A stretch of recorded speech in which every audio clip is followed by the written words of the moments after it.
Well, everyone, welcome to Free Financial Fridays. We are here every Friday night giving out just valuable information, whether it is about budgeting, credit repair, why we should invest in stocks. We've had one of our friends share about home buying 101.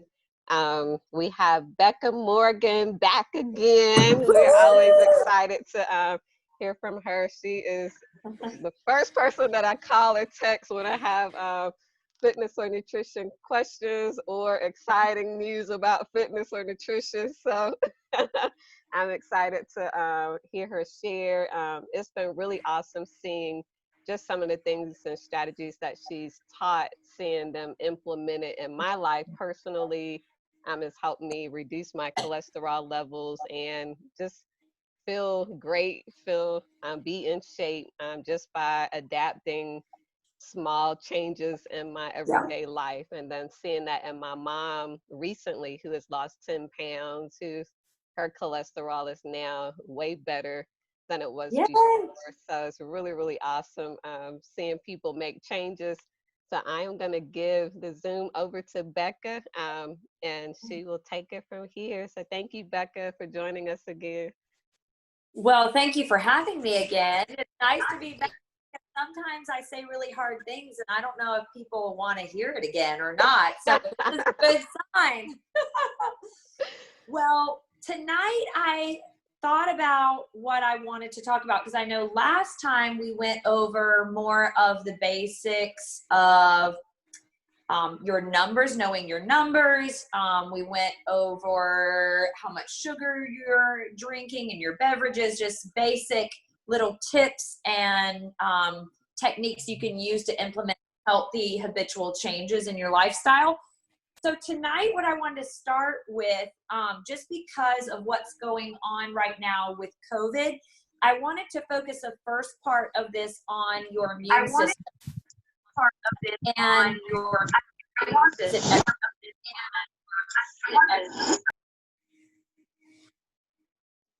is that echoing for you guys?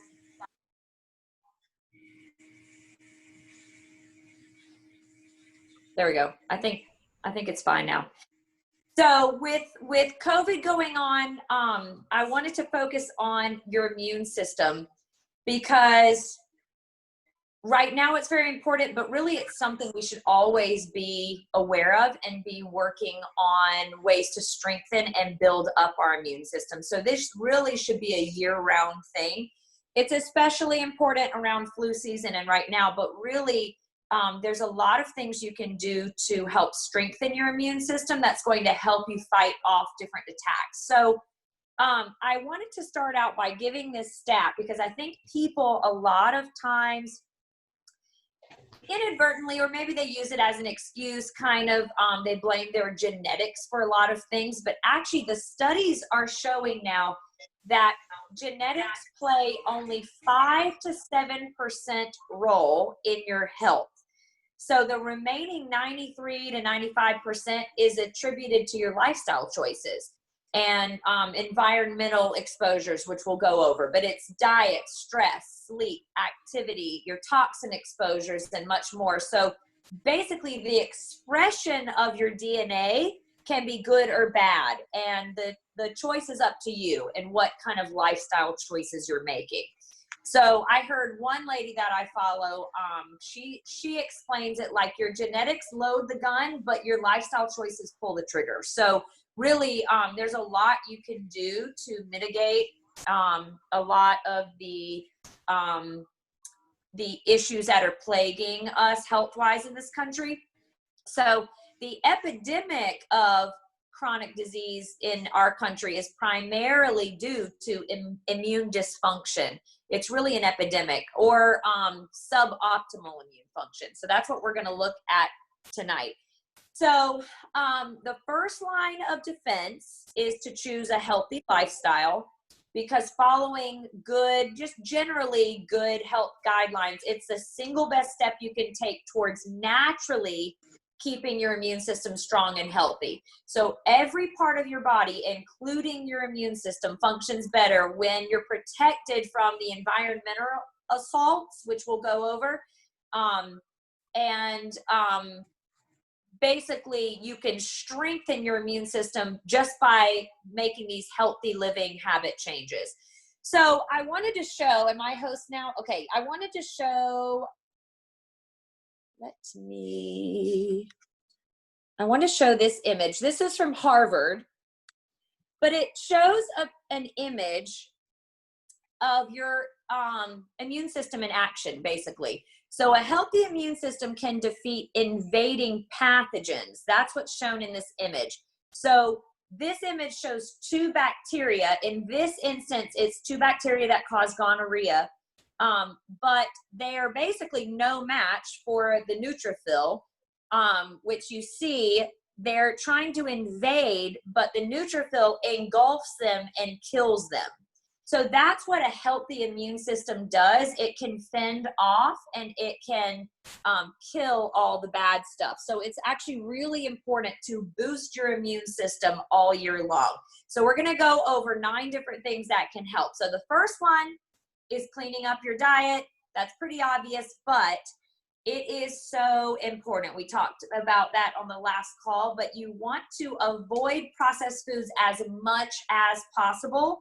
Foods that are high in sugar, particularly, and high fructose corn syrup. You want to eat lots of nutrient-dense vegetables, fruits, high-quality fats, which we were talking about, the nuts earlier. Those are good quality fats. You want to include animal proteins if possible. So I'm a big believer in meat and animal meat. So if you have reasons why you've eliminated meat, you just have to make sure you do enough research to figure out what things you need to combine to be able to get your protein in. Go organic when possible. So cleaning up your diet is number 1. Number 2, it's gut health. You may have heard this term like your gut health, but you really want to focus on this for your immune system. It's your GI tract and something called your microbiome. Your microbiome, it basically consists of microbes that are both helpful and potentially harmful. But inside and out, our bodies harbor a huge array of microorganisms. And some key roles of our microbes include programming the immune system. It provides nutrients for ourselves. It prevents like colonization of harmful bacteria and viruses. So particularly with COVID going around, your immune system being strong is what's going to fight that off. Your gut microbiome is linked to many diseases and conditions, from diabetes to obesity. So your GI tract and your microbiome, it makes up a humongous part of your immune system. So you want to keep those trillions of microbes residing in your gut happy. Your microbiome plays vital roles in your immune system, but also it plays roles in your detoxification processes, thyroid function, nutrient status, hormone metabolism, and much more. When it becomes out of balance, the GI tract is at risk for becoming leaky. So you may have heard leaky gut syndrome. It's caused by stress, a poor diet, medications, toxins, infections, but it can lead to chronic system inflammation, and that really sabotages your weight loss efforts when all of that is out of whack. So what you put in your mouth really matters. The foods that you choose to consume, it's either promoting inflammation or it's preventing it. And inflammation is at the core of most of our chronic diseases. Inflammation will make you fat, and then fat will make you inflamed. So it's a double whammy. So we have cleaning up your diet, focusing on your gut health, and we have next managing your stress. This is a hard one, I know, because sometimes it's kind of impossible. But being in a chronic state of stress, or like a fight or flight mode, or like being anxious, it lowers your resistance to infections. And it's often a trigger for other immune diseases. So cortisol, you may have heard that. It's called the belly fat hormone. Cortisol is one of those fight or flight hormones, and it's released during acute stress. So excessive cortisol production, it interferes with your thyroid function, your hormone metabolism, digestive enzyme function and production, your immune function, and your detox abilities. So basically, elevated cortisol levels are kind of like kryptonite to weight loss and fat burning.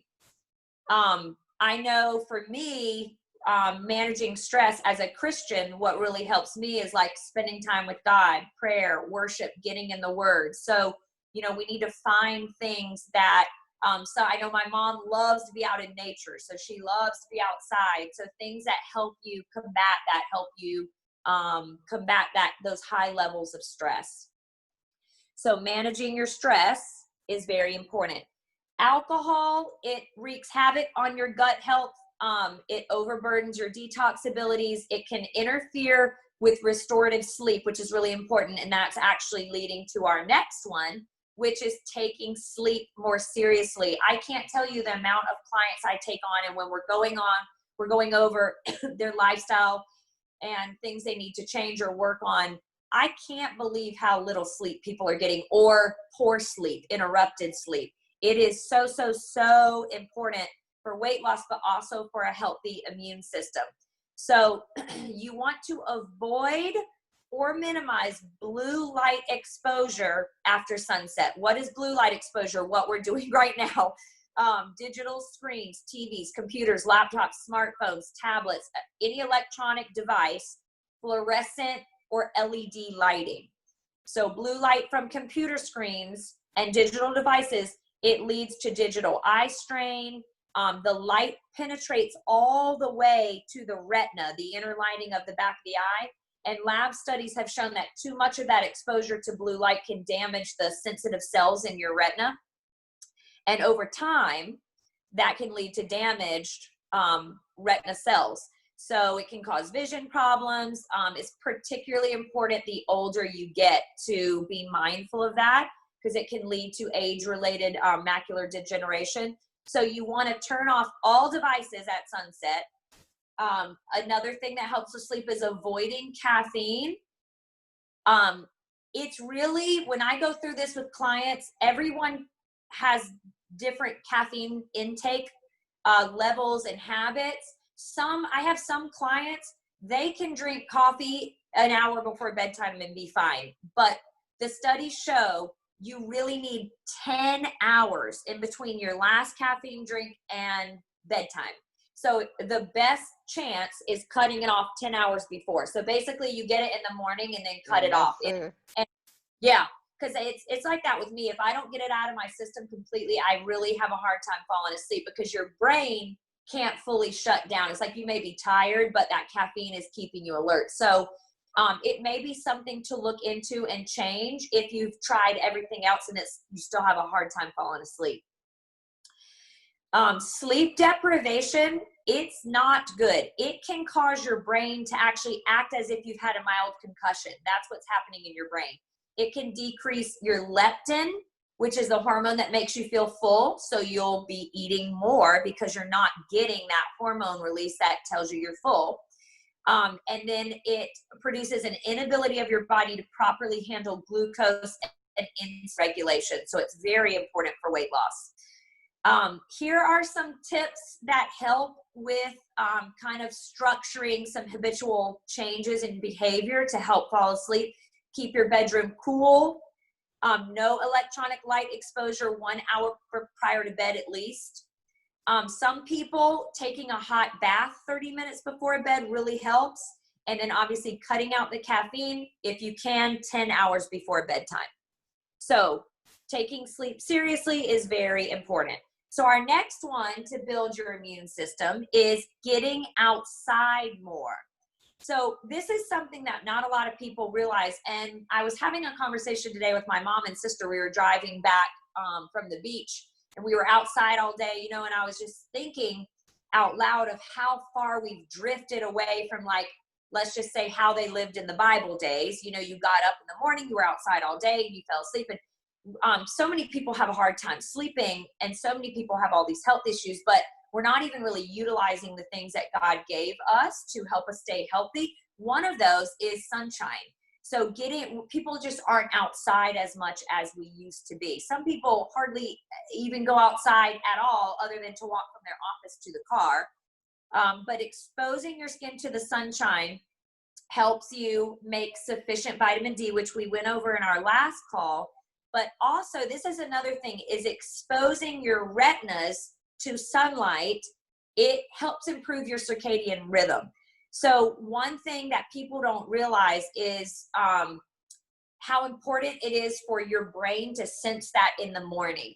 And so you need to have no glasses on, no sunglasses, no contact lenses, nothing blocking it. It's an unshielded exposure, just going outside. I will get up in the morning and just walk outside, and that lets my retinas get that sunlight.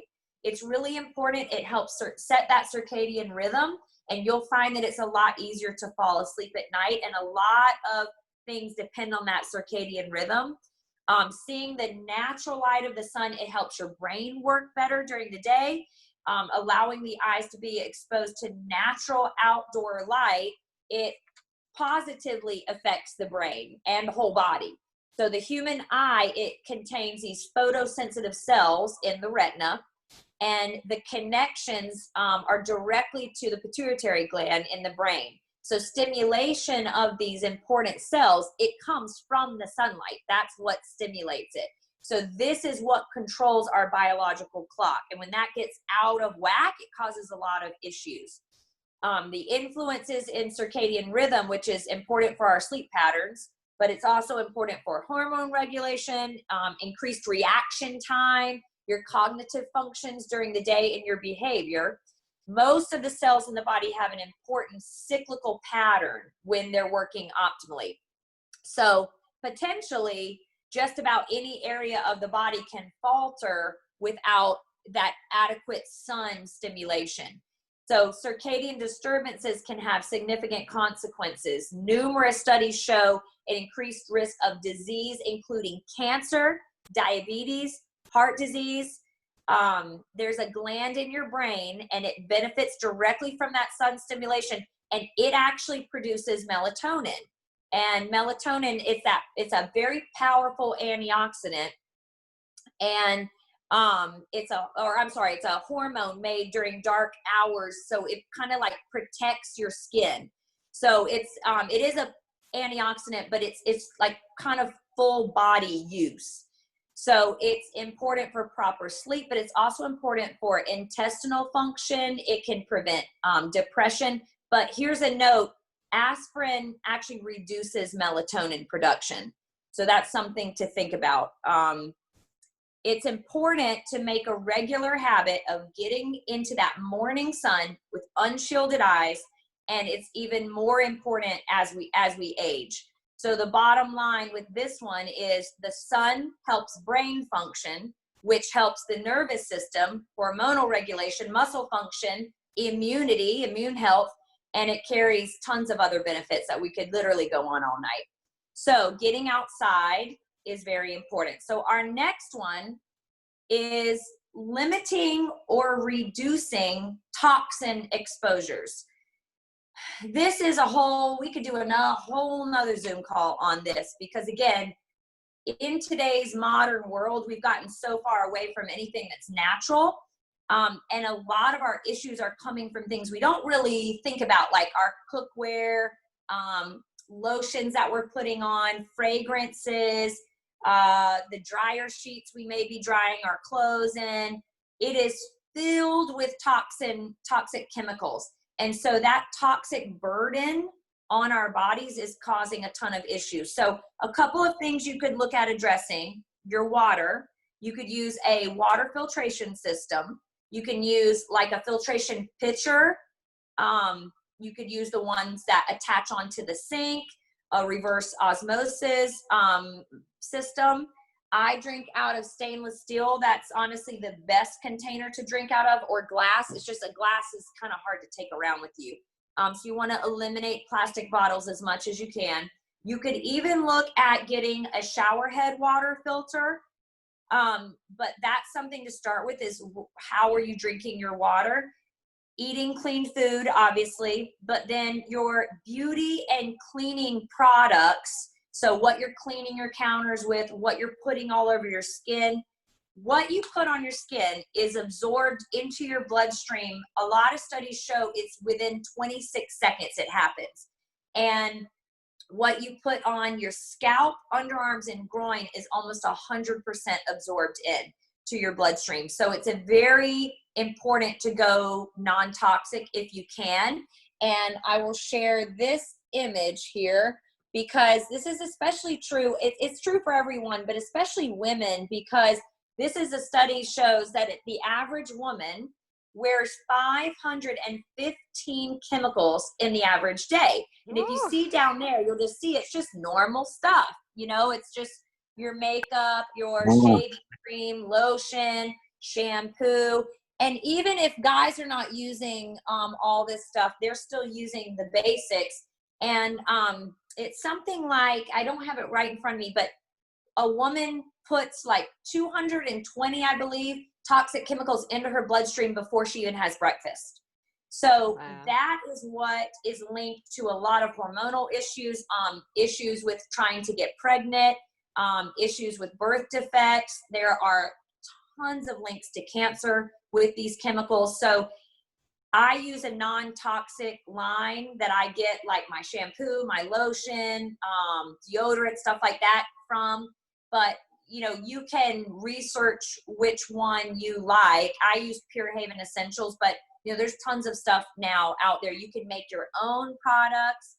You can easily find those recipes online for homemade products. But really what I try and get my clients to do is start somewhere. So like change out a few of your products and then go from there and just kind of whittle it down.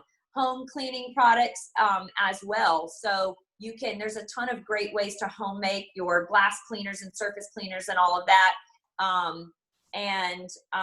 You know, just slowly start to swap out your conventional stuff for non-toxic stuff. And then the last one in this category would be obviously not smoking. So smoking eliminates a lot of toxic chemicals.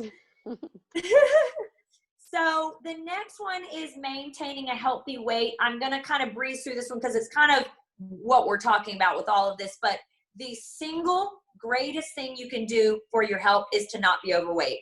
It is every study, every data point, every Harvard study, every journal. It all shows that obesity or being overweight is what causes the things. So the single greatest thing you can do for your health is to lose weight and to not be overweight. If you can do that, you will be putting yourself in a way better position as you age and as these, you know, things become more of an issue. So, which brings me to my next one, which is exercise. Yay. Yay. So moving your body regularly or more regularly. Physical activity is not optional. It is required for optimal immune function. So it improves your cardiovascular health. It lowers your blood pressure. It helps control body weight. It protects against various diseases. And exercise also promotes good circulation. So that allows the cells and substances of the immune system to move through the body freely and to do their job efficiently. So movement is good. Movement is necessary. So that's going to look different for everyone, you know, depending on your fitness level, but you have to start somewhere. So it doesn't magically change. You have to start somewhere, whether it's walking more on your lunch break, walking around the block after you get home from work. Movement is important, and you start somewhere and you kind of just keep taking the intensity level up and or the time or your resistance training. So right now it's kind of a weird time because gyms aren't open. So I know a lot of people don't have access to a lot of stuff at their house. So ideally, what most people do is they spend too much time on cardio and not enough time building muscle. The muscle building it should comprise the majority of your exercise session, because the more muscle you have, the higher your metabolic rate is at rest, because muscle is more metabolically active than other tissues like bone or fat. So you want to pile on as much muscle on your frame as you can, but it's very, very difficult. It does not just happen magically. So you don't really, as women, we don't need to be worried that we're going to get bulky, because the bulky women are basically living at the gym, and they're almost always taking extra stuff, the illegal stuff that helps them put on muscle that's just not naturally attainable as women. So the more muscle you have, the more calories you burn at rest. The older we get, we lose that. So we're losing muscle by the day. So sometimes it's even hard to just maintain, let alone build any. So don't be afraid of building too much. The goal should be to have strength training be the anchor of your workout program for the week. And you can combine it with little bits of like interval training or whatever cardio you're doing, walking, jogging, elliptical.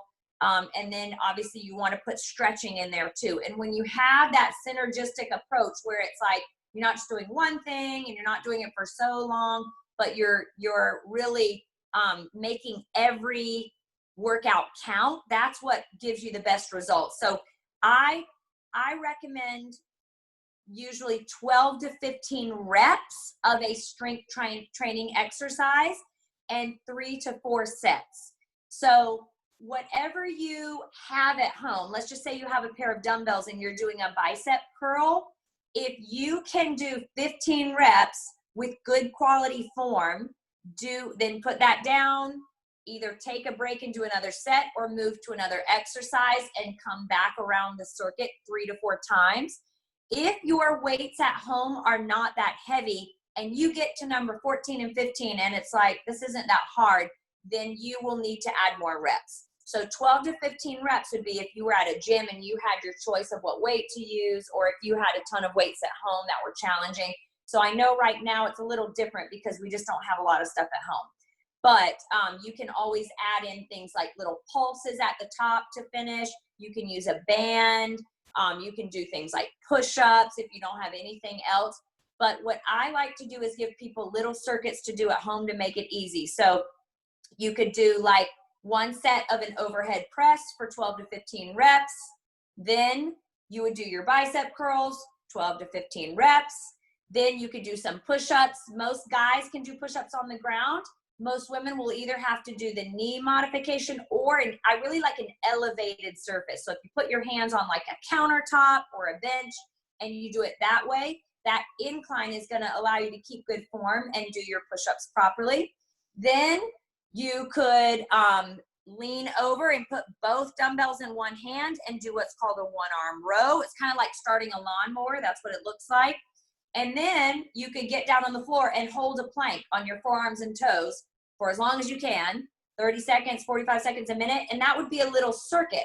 Then you would stand up and start all over again. Overhead press, biceps, push-ups, dumbbell rows, plank, that would be 2. And then if you can complete that 3 to 4 times, what you get out of that, because that was now focused, is going to be significant compared to just like wandering around the gym and doing like one of these and then something over here, and I don't even know if I'm using this machine right. It's that sporadic kind of like not having a plan that really makes people spin their wheels. So if you can have a plan, and it doesn't have to be a long thing. Like sometimes my workouts are like less than 30 minutes, like 20 minutes, because it's like, it's very focused, and every rep, I'm just really thinking about every single rep so I get the most out of it. So having a plan and then executing that is going to give you the best results, rather than kind of just being like, I'll do one of these and some of these. So physical exercise, physical activity, it's going to help you lose weight because it's going to help you build muscle. So it's going to give you that toned look that you desire. So aesthetically, it's very important, but there are more benefits than just losing weight. It's good for the detoxification process. So sweating is good for detoxification. It's good for your cognitive functions. There's a study, I believe Stanford did it. I have it somewhere. It's a few years old, but they had people at their desk get up every hour and get out of their desk and do 20 air squats and then sit back down. Their cognitive functions and their short-term memory went through the roof. And it's just because of that physical activity. So it wasn't even that it was so hard or this or that. It was just movement. So it helps your cognitive function. It helps your mood, stress reduction, your bone density, and it improves your sleep quality, which, as we know, sleep quality not only helps you lose weight, but it's going to help build your immune system. So it's all connected. And just so y'all know the guidelines that are out right now, it's 150 minutes of moderate aerobic activity or 75 minutes of something that's more vigorous a week. So 150 minutes if you're just doing more moderate a week, 75 minutes of vigorous a week. So that would be like your bare minimum that you want to make sure you're getting at least that in. So as we age, our immune response capability, it becomes reduced. So that contributes to more infections, more cancer, more disease. And many studies have concluded that compared to younger people, elderly people are more likely to contract infectious diseases and more likely to die from them, that's the important part. So all of this stuff, building your immune system and its capability to fight that off is really important. So just to review, we had clean up your diet, focus on your gut health, manage your stress, no alcohol or low alcohol, take sleep seriously, get outside more, limit your toxin exposure, maintain a healthy weight, so not being overweight, and then exercising more. So those are the 9 tips. And I'll break here to ask if anyone has any questions or comments.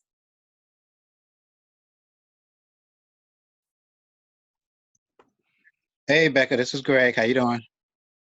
I am doing well. How are you? Great. Another great day, but you always step on my toes when we get on these calls. I know. My job.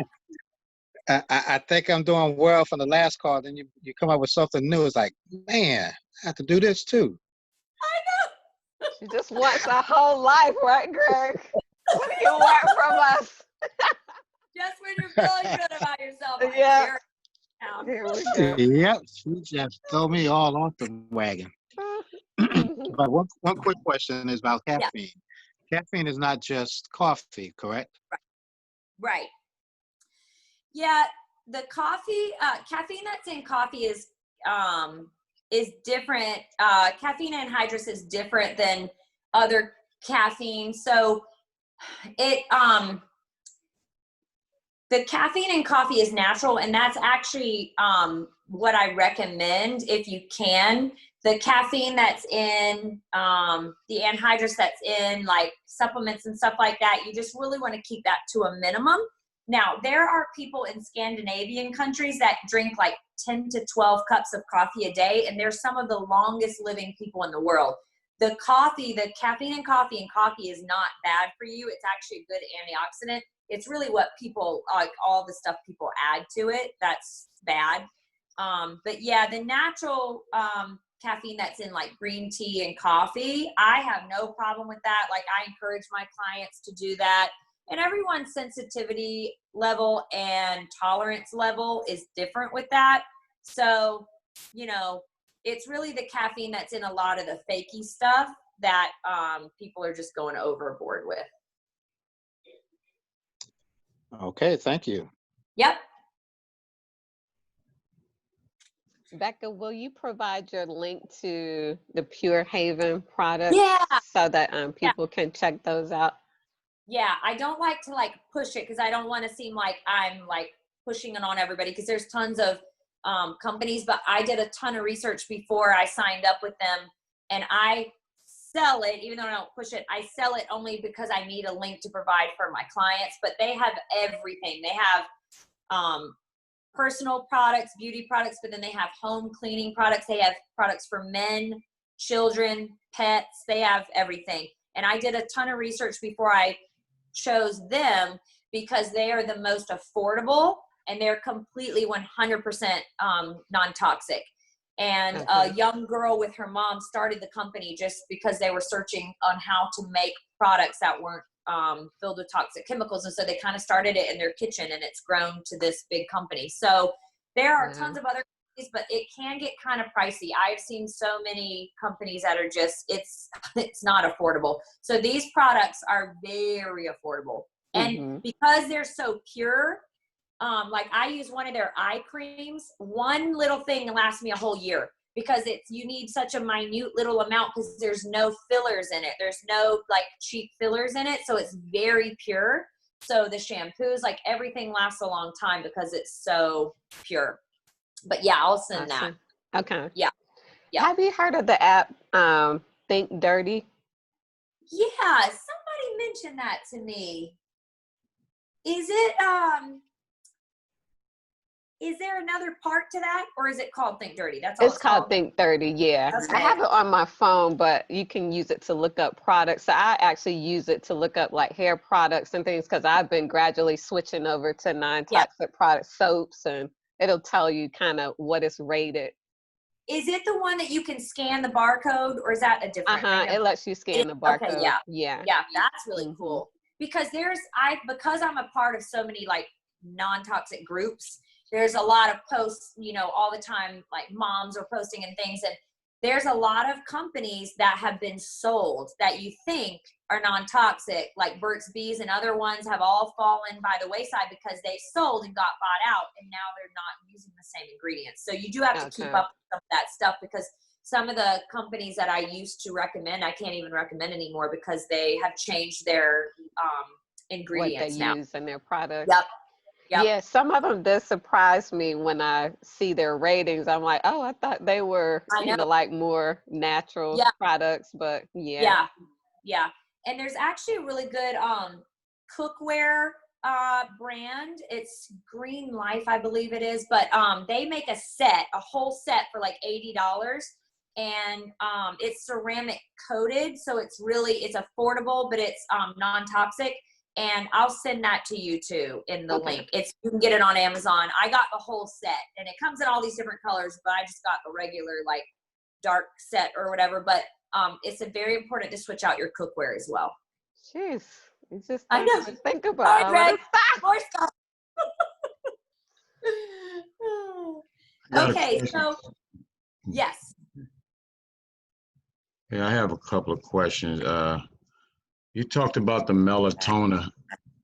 What was that? I couldn't write that fast. You said something about the melatonin. So yes, let me go back I'll read you. I actually wrote down some notes on it because it is very important. So basically, there's a gland in your brain. It's stimulated from the sun. So getting outside and seeing that on your eyeballs. But it is what produces melatonin. Melatonin, it's a really important hormone. So it protects our skin, but it's really essential for proper sleep. It's actually really good for intestinal function as well. And it helps prevent depression and tons of stuff. But that's why people take it in supplement form. So you can, I read so many different things. Some people are like, don't get addicted to taking it, but it is natural. So I would recommend that over something that's not natural. But you could take it in supplement form, but getting it naturally, it's produced in dark hours. So at night, it's produced in us, but it's because of that sun stimulation that produces it. So if you're taking it in supplement form, that's one thing, but then you also want to get that natural system activated. Okay, so being out in the sun, nature, so the body does, because of that process, produces. Yes, it'll produce it. Okay. Also, I do, you talked about exercising and all different ways in the cardio, the walking, building muscle, strength training, stretching, all those things I did because I ran track, played basketball, hand dance, all those great things, getting your heart rate up, cardiovascular. And I know that that produces a lot of different neurochemicals too. What are some other things that produces other than the regular stuff like the endorphins? We know dopamine, myelin, Yeah, I mean, basically, serotonin. yeah, if you were to take an antidepressant drug like that doctors recommend and they just write scripts like they're candy, that is naturally produced through exercise. So it's the same happy, hormones that you get, like some people will call it like the runner's high. I don't like to run, so I've never experienced that runner's high, but you do feel better after you work out. And that's what that is. It's like, it's all the happy hormones that like people are trying to take in pill form. But because that messes with your brain chemistry, in an unnatural way, it can have a lot of side effects. So exercise, I mean, it's tough because everybody likes, everyone has different things that they like to do. Like my dad, regular exercise, he'd much rather go like do something like play a pickup game of basketball or like go, outside with the kids or whatever. Whereas my mom really likes exercise. So everybody's different. Some people enjoy jogging, some people hate it. So there is something to be said for finding what you like to do. That will really help. But then at a certain point, like it just has to become something that you make yourself do, and you have to fit it in throughout the week, and strength training has to be there in some form. So the older you get, particularly, it becomes really important to make sure you have strength training as like the anchor of your program throughout the week, because not only is it important for bone density, but you lose muscle as you age. So as you age, it's less about, aesthetics or whatever. And it's more about like being able to get on the floor with your grandkids, stepping off a curb quickly and not like, throwing your back out or hurting your knee, reaching to get something. It's so easy to throw your back out is what people call it, because it's not really like a lot of people do it just bending over to get a pencil or something. It's not really the what you're picking up. It's because the body is not strong and balanced where it should be. And so any little movement can throw something out of whack. So, right. So let me add this. So I noticed that because I have exercise on a regular basis my whole life, I don't really get sick. Everything's functioning. It's just so many neurochemicals that are released through exercise that we're not familiar with. It's just too many of them. Right. Once talking to my doctor, he said there's so many things in the body that they don't even know about, not even aware of, don't even understand. But like you said, any type of activity is so good. I mean, oh yeah, you talked about the skin products, and I thought about that 'cause I worked outside for, oh gosh, too many years, got a lot of sun, and it got to the point where one side, the sun was hitting me more than the other, so I had to get some, what you call it, that sun, whatever, protection. Yeah. Noticed that when I was going through that, my doctors were telling me that specialize in that the body produces so many different things that naturally, just by living and eating and thinking was a big one as well. Our thoughts play a big part in our health, but it's not talked about a lot. Yeah. As a man thinketh in his heart, so is he. I mean, I always tell myself I am completely healthy. And I know it works because I'm healthy today at over 60, and I just got finished jogging and running just before I got on this call. I mean, Nice. so, and then of Oh, course, Michael. but yeah, wow, and yeah, I just yeah. And you said you're hardly ever sick, right? And then I worked outside for over 35 years. I hardly get sick at all, Yeah. but I do know I contributed towards, I believe I'm healthy. I back it up with doing healthy things. I got great thoughts. I have a great inner dialogue. I really tell myself I'm enough. I'm lovable, and I love people. I count it, joy. A merry heart doeth good, like a medicine. So I try to stay happy. Yeah. When you're happy, you do release a lot of neurochemicals. Endorphins is one of them, the main one that we know about. There's so many of them that we don't know about. So just laughing 12 to 13 times amongst your friends, family, and coworkers, woo, what a big joy. And it does help your relationships, especially in the marriage. Yeah, trust me, somebody's got to be the the clown or the humor, the one that got the humor, or comedian. Yeah. Yeah, but yeah, this is great. I love doing a lot of hand dancing, especially. So I can't wait to Well, get the back. exercising is one of the best things you can do to build your immune system. I have not been sick, like I haven't had a cold, a headache, nothing in like over 6 years, nothing at all.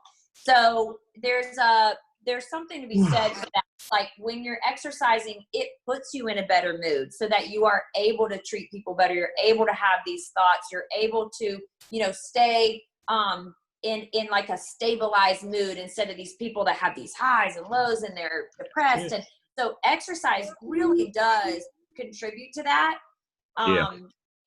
There is, with the immune system, like a moderate amount of exercise is perfect. There are some people, it's very rare nowadays, but if you exercise too much, that can lower your immune system. But it's very rare. I mean, I hardly ever see that anymore.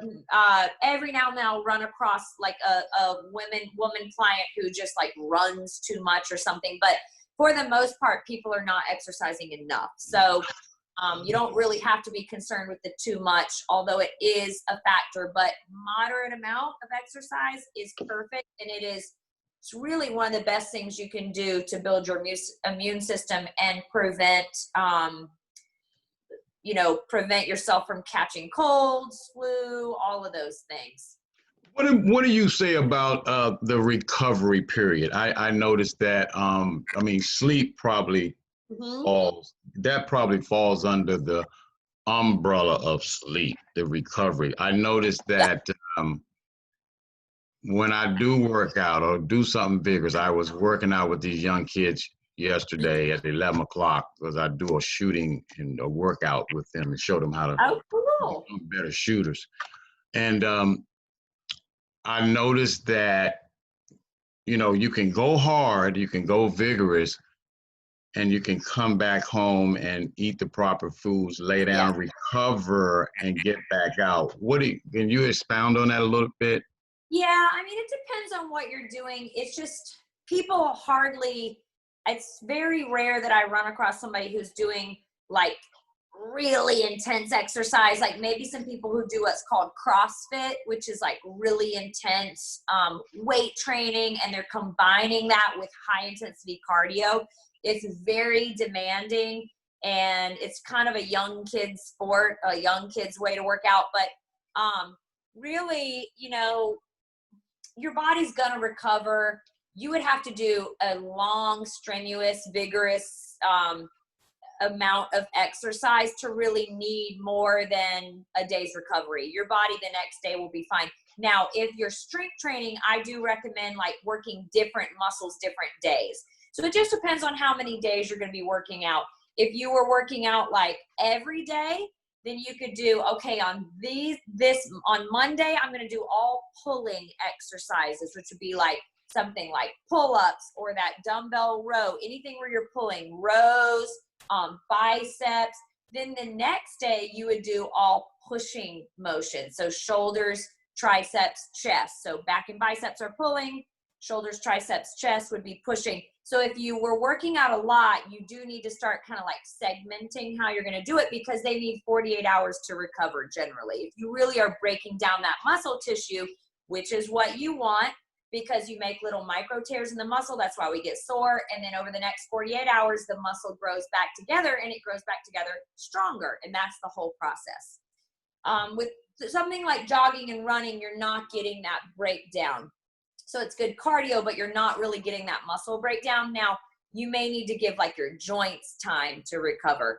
But again, cardio should just be here and there. The strength training should be the majority. So most people, you know, if you're doing strength training 3 times a week, you could do a full body thing 3 times a week. So 3 times a week is what's recommended, more if possible. But if you can get 3 times a week of a strength training or some sort of like circuit routine, that's going to be great. That's a moderate amount of exercise. And for some people, that's all they can fit in. And so if you're only doing it 3 times a week, you can kind of hit full body each time. Some legs, some upper, some abs. All right. That makes sense? Oh, yeah. Got some good notes from that. Yeah. So I wanted to touch on real quick before I go over the food, artificial sweeteners. We touched on it last time, but I do not like diet colas. Y'all know how I feel about soda, but I really don't like even the diet colas, because they actually contribute to the immune dysfunction, which is what we've been talking about this whole time. Immune dysfunction is the cause of a lot of our diseases and issues today. So the most commonly used ones are saccharin, which would be like sweet and low, aspartame, which is like equal, NutraSweet, and sucralose, which would be Splenda. So you want to try and cut these out if possible. In tests, prolonged consumption of these non-caloric artificial sweeteners, they actually made mice glucose intolerant. There's a lot of human studies that have shown this too, but one of the big studies was on mice. And artificial sweetener consumption, it increases your risk for developing glucose intolerance, which is prediabetes, diabetes, and metabolic disease. Metabolic disease is a cluster of conditions that increase your risk for heart disease, stroke, diabetes, and metabolic syndrome. It includes high blood pressure, high blood sugar, excess body fat around the waist, abnormal cholesterol levels. So this syndrome, it increases a person's heart attack and stroke risk. So there are, I know some people will say diet things and the fake sugars are fine, but there are some really strong studies that are tying it to all these different issues. So in my opinion, it's just best to just try and eliminate it as much as possible. Okay, and then real quick, what are we on time, Tiffany? We okay, like a few more minutes? So I wanted to talk about healthy foods that are affordable and ways to save money, because I know that one of the biggest things I hear a lot is that healthy eating is just expensive. And in some ways it can be, but I'm going to go over some foods that are affordable, but then also some tips that will help. So the healthy foods that are affordable that I always recommend, one of them is eggs. Eggs, I love eggs. They are really important to add into your weekly plan. So you can do hard-boiled eggs as like snacks to take with you. You can do fried eggs, scrambled omelets. You can add in veggies. I'll usually do like eggs one night of the week as one of my meals. They're cheap and they're healthy. They're good protein. A lot of the research has changed. So when I started back in like 99, we were telling people, don't eat the egg yolk. It's bad for your cholesterol. That has been completely disproven. So the egg yolk is actually the most nutritious part of the egg. So it is super nutrient rich. Actually, the nickname of it is nature's multivitamin. It's full of vitamins and minerals. The white part is too, but particularly the yellow part. So if you were to turn around your multivitamin and read the label, just about everything on that list is naturally occurring in eggs. So eggs are great. Now they are only about 6 grams of protein per egg. So it's not like you're going to be getting like a crazy high protein amount like you would with meat, but you know, they're a great natural source of vitamins and minerals and protein, and they're very inexpensive. Beans and lentils, black beans are extremely protein dense, are high in fiber, they're cheap, they're about like $1.50 a pound dry. They have no cholesterol and they're virtually saturated fat free. Now all dried beans, they do need to be soaked overnight before cooking, so that's why a lot of people opt for the canned beans. But they're equally nutritious, so it's fine, either one. Lentils, they're super cheap too. You have the brown lentils, red lentils. Most people think the French green lentils are the best, so they're a little more pricey, but they're still 50, you know, less than 50 cents per serving. The advantage of lentils over beans is that in their dried form, they don't need to be soaked overnight. Sweet potatoes, I love sweet potatoes. They are actually do you love them too, Tip? Mm-hmm. I love them. Some people don't like them, and I'm like, what? They are the most nutritious food you can find in the produce aisle. The most nutritious food. They're versatile. They are a great source of fiber, vitamins, minerals. They're really rich in antioxidants, and antioxidants protect your body from free radicals. And free radicals are like unstable molecules, and they damage your DNA. They trigger inflammation, and that is linked to chronic illnesses like cancer, heart disease, and it's what causes you to age. So it's linked to aging. So sweet potatoes. A whole bunch of sweet potatoes. I know. I just love Do you them. eat them raw, Bekah? No, I usually don't. I mean, I love them so much I could eat them anyway, but I like sometimes if I'm just like, I need something fast, like I'll just cook one, and then whatever I have, like black beans, whatever kind of beans I have, and veggies, I'll just like put it in it. So I'll cook it and then put it in it. So it's like a loaded sweet potato, and I'll just go meatless if I'm like running, you know, in a hurry and I don't have meat or whatever. But if I do have meat, I'll add that in there too. So it's like a perfect little meal. I love it so much.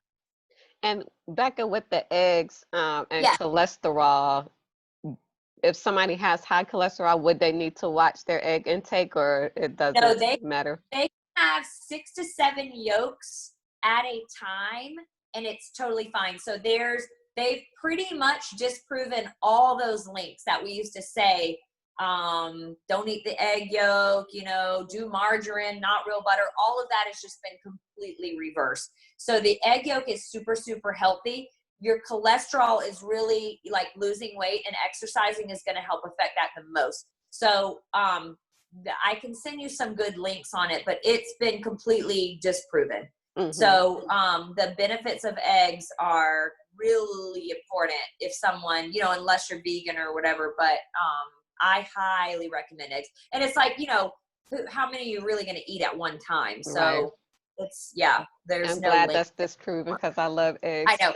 I remember starting in like 1999, I would tell my clients, like, don't eat the yolk. And we were all just eating whites. And now it's like the full egg is what is so important. So that's pretty strong, that research on that. The whole chicken, buying the whole chicken is cheaper for your budget.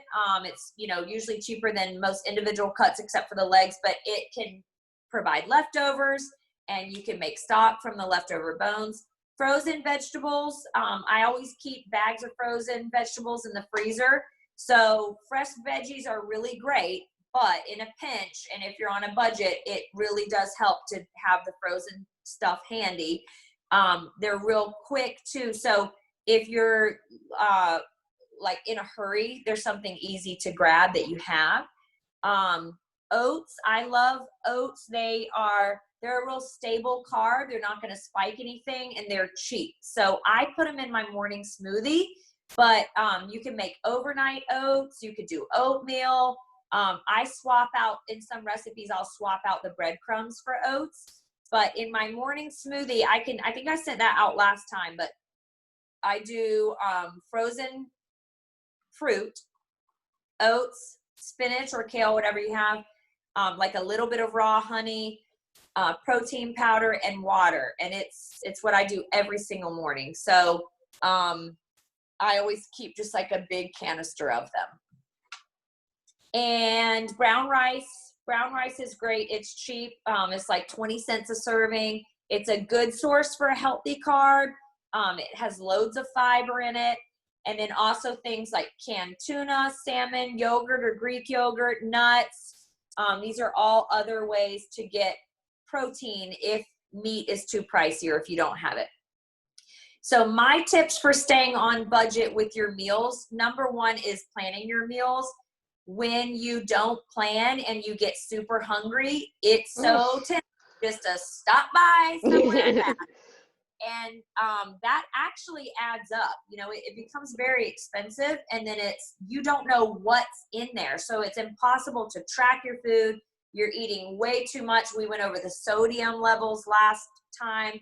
So planning the meals and making them yourself is so important, and then it helps you save money. Shop for produce that's in season. So for instance, like if you were to try and shop for watermelon in December, that's going to cost you more. So you want to shop for what's in season, and farmers markets are really a great place to find that. Processed food. Not only do you want to eliminate it because it makes you gain weight, but what we went over earlier, it disrupts your immune function. But also when you add it up, it really racks up your food budget. So things like chicken nuggets or, you know, pizza pockets, frozen dinners, refined sugars, prepackaged meals, cookies, chips, snacks, they're actually not cheap when you look at them. And then it's gonna just sabotage your weight loss. A good rule of thumb is sticking to the outer edges of the grocery store when you shop, because the closer you get to the middle, the more processed the food gets. So you want to do the majority of your shopping on the outside and little bits on the inside. And then making sure that you have enough food for leftovers. There's a couple recipes I can send. Did I send my turkey meatloaf in the last email I sent? Okay, it's like one of my favorite. I do ground turkey, the insides of 2 sweet potatoes, a cup of oats, an egg, and like a 4th cup of barbecue sauce and a 4th cup of ketchup. And it's a pound of ground turkey, and you mix it all together and you make it into a loaf, and it's like a meatloaf, but it's ground turkey, and it is so good. Like, people love it when I give it to people that have never had it before. They're like, what is this? It just tastes so good. But it makes a huge amount, and so I always have leftovers. Another great recipe I do is in the crock pot. It's just chicken breasts. You dump a jar of salsa on top. Salsa is very low calorie. It's like 15 calories a serving. Sometimes you can just do that, and then it like makes the chicken pull apart, and then you can put it with whatever else. But what I do is a jar of salsa on the chicken breasts, black beans, like a can of black beans, a thing of frozen veggies. I usually do the mixed veggies, but you can do whatever. And you let that cook on low for 6 hours or high for 4 hours. And then the last 30 minutes, you can put some cream cheese on top, and it kind of melts into it. The whole meal is very low calorie, and it takes like 45 seconds to put it all together. And so that makes a lot too. So you want to find meals that you can do that's going to make enough to give you leftovers, because that's just, that's a win-win. So you get a healthy meal that night, and then you get leftovers. And then the last one is obvious, but try not to eat out as much. It's a no-brainer, but if you can actually make it a priority and stick to it, it helps, because when you're super hungry, it's just so easy to go through the drive-through, but easy doesn't mean it's the best. So if you can make those habit changes of like, nope, I've prepared food at home, it will have habitual changes, produce long-term adherence. So you just have to start making those changes. And that's all I got. That is awesome. Tasha had asked, will we get the links and recipes? So I told her I'll send those out when you send those to me. Yeah, I'll work on that when we get off, so it's fresh in my mind. Okay. Yeah. I don't know. Does anyone have an Instapot?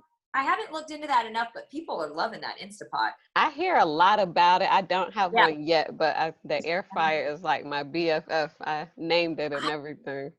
I know. What all do you make in it? Just Okra, chicken, burgers are so juicy. I'll do turkey burgers in there. Juicier what? than like putting them in the oven. I cut up potatoes and just throw them in, Like season fried. them. Yeah.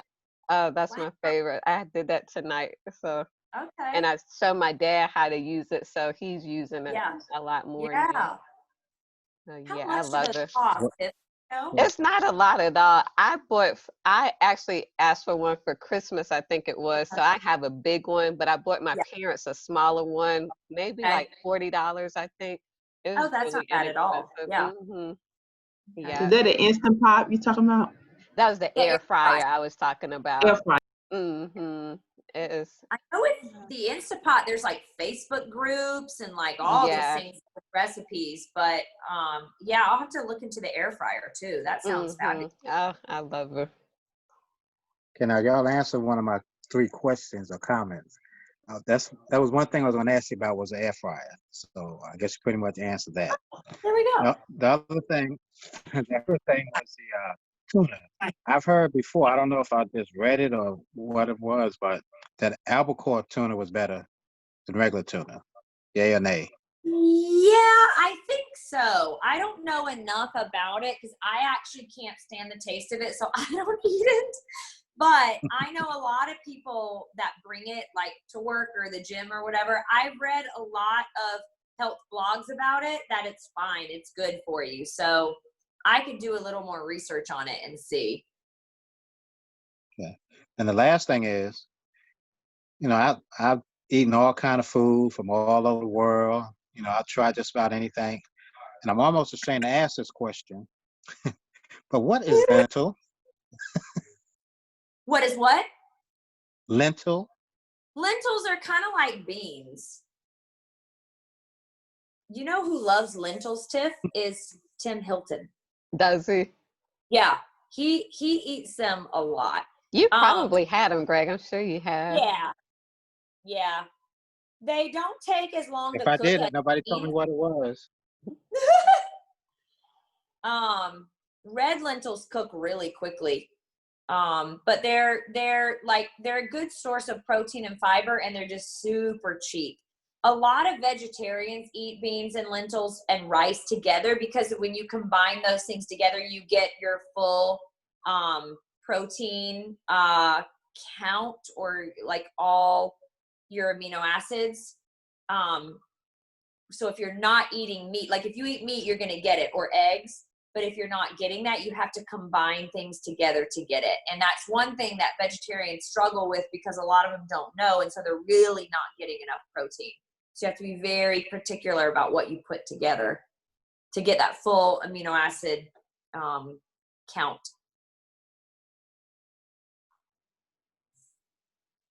Awesome. Any other questions? All right. Well, thank you everyone for joining us tonight. Thank you again, Bekah, so much. We always learn new stuff and new things that we can implement and improve. Yes, Greg. I'm tired of my toes getting stepped on, but I love it. You know it's in love. Ah, yes. Anything to Yeah. help us be better and do better. Yes. We want And it. I'll send Tiffany those links so that she can send it out to you guys. Amen. Yes. Yeah. Yep. And I'll post your when I post the video, I'll post your links online to Okay. Pure Haven. And anyone can check out Bekah at bekahfit.com. Yeah. She has her own website with her workouts on it that she's showing you how to do, and she is doing them with you, not just telling you what to do. So that's Yep, what and I all do. I log into her website and work out. No matter where I am, I could just pop it on my phone, my iPad, my computer, and do different workouts. It's all stuff you can do at home. But if you go to the website where it says contact Bekah, that just goes straight to my email. So if you have any questions, that's an easy way to find me there. Awesome. All right. We will not be on next Friday. That is the 4th of July weekend, but we will be back the following Friday. So we look forward to seeing everyone then. Thank you. Thanks for joining us tonight, What do we? Tasha. Yes, I What are we enjoyed it. gonna I have have? to get back on. Yeah, you can come over my house and cook. Use the air fryer. Yes. What'd you say, Greg? What do we have scheduled for that following Friday? I forgot. I don't think anything. Okay. We could schedule something. Yep. Awesome. You guys, Good. Love you. Good night. love you. Love you too. Take care. Have a good one. We All thank right, you. everybody. Have a great night.